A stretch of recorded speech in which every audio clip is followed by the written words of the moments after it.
मंदिर के लिए जो रथ यात्रा निकाला गया था या सामाजिक न्याय का, यानी कि राम भक्ति इन लोगों में नहीं था और आज भी राम भक्ति नहीं है। राम मंदिर या राम से इन लोगों का कोई प्रेम नहीं है। कभी भी आडवाणी जी का भी नहीं प्रेम रहा है, मोदी जी का भी नहीं रहा है, या भाजपा को किसी भी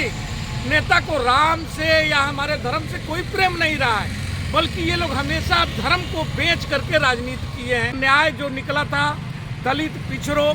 आदिवासियों के न्याय की जो बात निकाले थे वीपी सिंह, और इसलिए ये लोग पिछड़ों का विरोध करने के लिए ये लोग राम रथ और मंदिर के लिए यात्रा निकाले थे। यदि इनको हिंदुओं से भी प्रेम रहता तो आपका जम्मू कश्मीर में ब्राह्मणों को मार करके खदेड़ा जा रहा था और बहुत से ब्राह्मणों की वहाँ पर हत्या हुई थी, दंगा एक तरीका के फैला हुआ था। उस समय इनको हिंदू चेतना क्यों नहीं जगी थी? भाजपा को, आरएसएस को या विश्व हिंदू परिषद, बजरंग दल या जो भी अपने आप को कथित हिंदुवादी पार्टी जो बोलता है, उन लोगों को उस समय भी ये जागृति आनी चाहिए थी। मोदी जी को इतना ही उनसे प्रेम था, आडवाणी जी से, तो उनको चाहिए था कि उनको ऑफर करके अभी राम मंदिर का जो उद्घाटन हुआ, उस मंदिर के उद्घाटन में भी उनको बुलाना चाहिए था। मंडल और कमंडल की ये जो रथ यात्रा निकाले और लालू यादव जो उस रथ यात्रा को जो पकड़े और बोले वहाँ पर कि जब हमारे देश में हिंदू सुरक्षित नहीं रहेगा, मुसलमान सुरक्षित नहीं रहेगा, हमारे देशवासी सुरक्षित नहीं रहेंगे, तो ये क्या होगा मंदिर और मस्जिद। इसलिए इसको ध्यान में रखते हुए और लालू प्रसाद यादव जी ने हिम्मत दिखाते हुए और आडवाणी जी को गिरफ्तार करने का काम किए थे और उसके बाद से ही देश में दंगा फसाद और ये सारे चीज़ों को रोकने का कार्य हुआ था। फिर उसी का आपको जेल की यात्रा करनी पड़ी और उनको 5 साल तक जेल में रखा गया। सम्मान को ये लोग अपमानित करने का काम कर रहे हैं, क्योंकि यही लोग हैं जो जीना के मजार पर जाकर के चादर चढ़ाने वाले लोग यही थे। और जो हमारे हिंदू द्वि राष्ट्र का जो परिकल्पना किया गया था, यही हिंदू महासभा और उसमें आपका इनका जो आइकन है श्यामा प्रसाद मुखर्जी, जो मुख्यमंत्री अंग्रेजों के समय स्वायत्ता का मुख्यमंत्री बने थे, और वे लोग जीना और ये आपका श्यामा प्रसाद मुखर्जी जी दोनों आदमी लिखित में रूप में दिए हुए हैं थे अंग्रेजों को, लॉर्ड बेटन को, कि हमको 2 राष्ट्र चाहिए। कि ये लिखित कौन दिया था? और जो बात को लेकर के अंग्रेजों ने वो बात को पकड़ा कि नहीं भैया, हमारे पास यही विकल्प है कि हम मुस्लिमों को अलग दें, और इनको जो कि आपका गांधी और नेहरू इस बात को मानने के तैयार नहीं थे, लेकिन वे लोग जिद पर अंग्रेज पकड़ लिए कि भाई तो फिर आप यदि 2 राष्ट्र नहीं लेते हैं तो हम अलग अलग जिस ढंग से कबीलाई राज्यों को हम जीत करके और हम शासन कर रहे थे, हम उन लोगों को ही वापस कर देते। और इसलिए वे नेहरू जी और गांधी जी या कांग्रेस के लोग झुक गए, क्योंकि लड़ाई तो यही लोग लड़ रहे थे। ये लोग तो हमेशा दलाली और अंग्रेजों को गुलामी करने में लीन रहते थे, और इसी का नतीजा था कि इन लोगों को अंग्रेज पेंशन देता रहा।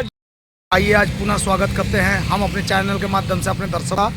और आज एक नई बातों के साथ हम विश्लेषण करेंगे विभाग वक्ता रवि रंजन जी के साथ। भारत रत्न का जो सम्मान है वो उन्हीं को मिलना चाहिए जो उनके हकदार होते हैं, क्योंकि ये भारत का रत्न है ये पुरस्कार। मैं जानना चाहता हूँ आपसे कि माननीय पूर्व उप प्रधानमंत्री भी रहे हैं लाल कृष्ण आडवाणी जी, आखिर क्यों वो हकदार हैं भारत रत्न का? कहीं ना कहीं वो हवाला कांड के आरोपित रहे हैं, और अगर ये रत्न ऐसे लोगों के लिए नामित होगा तो दर्शक जानना चाह रही है कि क्या 26 जनवरी के दिन या 15 अगस्त को जितने बड़े बड़े बलात्कारी नेता हैं, क्या उनको भी लाल किला से सम्मानित करने का काम करेंगे? देखिए चंडीदा, बहुत अच्छा सवाल आप उठाए हैं, और ऐसे आडवाणी जी एक भारतीय अच्छे नेता है और हमारे देश का उपराष्ट्रपति भी रह चुके हैं, लेकिन आज सवाल ये उठ रहा है कि उनको भारत रत्न क्यों दिया गया, उनकी किस उपलब्धियों के लिए दिया गया है। अब उस उपलब्धियों पर यदि हम नज़र डालते हैं तो ये नज़र आ रहा है कि जैसे कि मोदी जी का कहना है कि राम मंदिर के रथ जो निकाला गया था, रथ यात्रा जो आडवाणी जी किए थे, उसके उपलक्ष्य में उन्हें भारत रत्न दिया जा रहा है। तो सवाल ये उठता है, और मोदी जी को भी ये सोचना चाहिए था, उस रथ यात्रा में कम से कम हजारों लोगों की जाने गई थी, उत्तर प्रदेश से लेकर के आपका मध्य प्रदेश, बिहार, झारखंड, पश्चिम बंगाल और पूर्वोत्तर के राज्यों में भी बहुत जहाँ तहाँ दंगा हुआ था। और उस समय के अखबारों में भी निकाला गया था, विदेशी अखबारों में भी और भारतीय अखबारों में, कि इस सदी का सबसे अशांत नेता, क्योंकि उस समय नेल्सन मंडेला को शांति पुरस्कार दिया जा रहा था और उस समय बोला गया था कि अगर अशांति का कोई पुरस्कार होता तो वो आडवाणी जी को दिया जाता। ये तमाम चीज़ें उस समय उठी थी। दूसरा चीज़ कि राम मंदिर के लिए जो रथ यात्रा निकाला गया था, या सामाजिक न्याय का जो वीपी सिंह जी घोषणा किए थे, और ये आडवाणी जी खुद जॉर्ज फर्नांडिस साहब से बोले कि आप लोग हमारे लिए कोई विकल्प नहीं छोड़े हैं, इसलिए अब मेरे पास एक ही रास्ता है कि हम हिंदुत्व को लेकर के आगे बढ़ें। यानी कि राम भक्ति इन लोगों में नहीं था और आज भी राम भक्ति नहीं है। राम मंदिर या राम से इन लोगों का कोई प्रेम नहीं है। कभी भी आडवाणी जी का भी नहीं प्रेम रहा है, मोदी जी का भी नहीं रहा है, या भाजपा को किसी भी नेता को राम से या हमारे धर्म से कोई प्रेम नहीं रहा है। बल्कि ये लोग हमेशा धर्म को बेच करके राजनीति किए हैं, धर्म के नाम पर राजनीति किए हैं और धर्म के नाम पर ही ये लोग सत्ता पाए हैं। तो ये बात इसलिए सच साबित होता है। यदि इनको हिंदुओं से भी प्रेम रहता तो आपको मालूम होगा, उसी के 90 के ही दशक में उसी समय का घटना था। इस वीपी सिंह का ये लागू करने के पहले मंडल आयोग, उसके पहले आपका जम्मू कश्मीर में ब्राह्मणों को मार करके खदेड़ा जा रहा था और बहुत से ब्राह्मणों की वहाँ पर हत्या हुई थी। दंगा एक तरीका के फैला हुआ था। उस समय इनको हिंदू चेतना क्यों नहीं जगी थी? भाजपा को, आरएसएस को, या विश्व हिंदू परिषद, बजरंग दल, या जो भी अपने आप को कथित हिंदूवादी पार्टी जो बोलता है, उन लोगों को उस समय भी ये जागृति आनी चाहिए थी और उनको बचाने के लिए,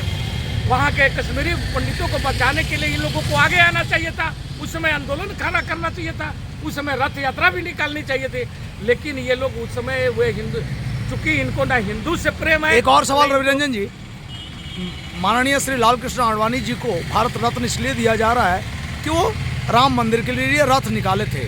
एक सवाल, जब रामलला की प्राण प्रतिष्ठा थी उस वक्त आडवाणी जी क्यों नहीं नजर आए, क्यों नहीं शरीक हुए? हम आ रहे हैं, उस पर भी आ रहे हैं दादा, उस भी बात को हम आपको पूरा जानकारी बतला दे रहे हैं। एक और भी चीज़ था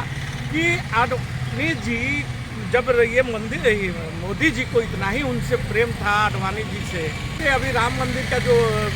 उद्घाटन हुआ, उस मंदिर के उद्घाटन में भी उनको बुलाना चाहिए था, जबकि वहाँ पर आडवाणी जी को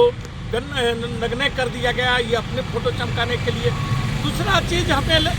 ये बात भी समझ में नहीं आता है कि एक तो वहाँ मंडल और कमंडल की जो रथ यात्रा निकाले और लालू यादव जो उस रथ यात्रा को जो पकड़े और बोले वहाँ पर कि जब हमारे देश में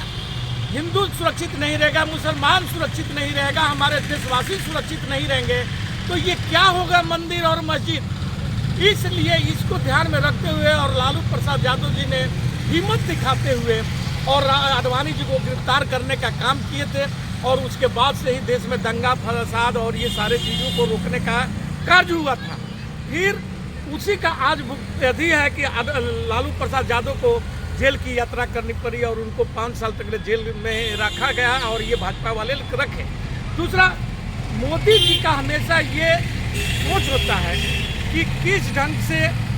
हिंदू लोगों को एकजुट कर करके या धर्म के नाम पर एकजुट कर करके और वोट किसी भी ढंग से हासिल करना। ये हमेशा चाहते हैं कि लोग को किस ढंग से मूर्ख बना करके, लोगों में नफरतें फैला करके और ध्रुवीकरण कर करके, हिंदू ध्रुवीकरण कर करके वोट हासिल किया जाए और सत्ता हासिल किया जाए। और इसी के नाम पर ये लोग चाहे वो सोमनाथ मंदिर का नाम उठावे, काशी विश्वनाथ का मंदिर का नाम ले या राम मंदिर का नाम ले, या अभी आप नया देख रहे होंगे कि कामाख्या मंदिर का भी ये लोग जोर शोर से बातों को उठा रहे हैं, कॉरिडोर बना रहे हैं। लेकिन सबसे बड़ी सवाल ये है कि हमारे देश में जो बेरोजगारी बढ़ रहा है, महंगाई बढ़ रहा है और गरीब गरीब होते जा रहा है, अमीर अमीर होते जा रहा है। अमीरों में भी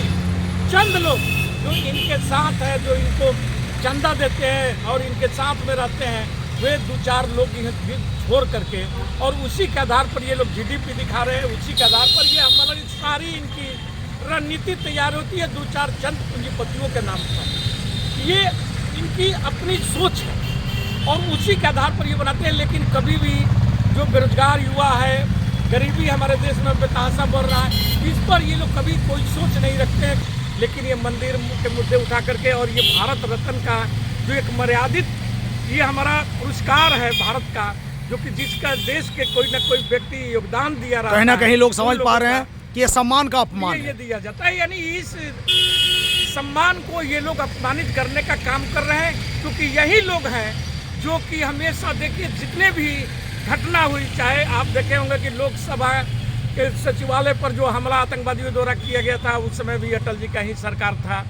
और जीना के मजार पर जाकर के चादर चढ़ाने वाले लोग यही थे। और जो हमारे हिंदू द्वि राष्ट्र का जो परिकल्पना किया गया था, यही भी हिंदू महासभा, और उसमें आपका इनका जो आइकन है श्यामा प्रसाद मुखर्जी, जो मुख्यमंत्री अंग्रेजों के समय स्वायत्ता का मुख्यमंत्री बने थे, और वे लोग जीना और ये आपका श्यामा प्रसाद मुखर्जी जी दोनों आदमी लिखित में रूप में दिए हुए हैं थे अंग्रेजों को, लॉर्ड बेटन को, कि हमको 2 राष्ट्र चाहिए, एक मतलब मुस्लिमों के लिए अलग दे दीजिए और हिंदुओं के लिए अलग दे दीजिए। और ये लोग उसको घुमा फिरा करके बार बार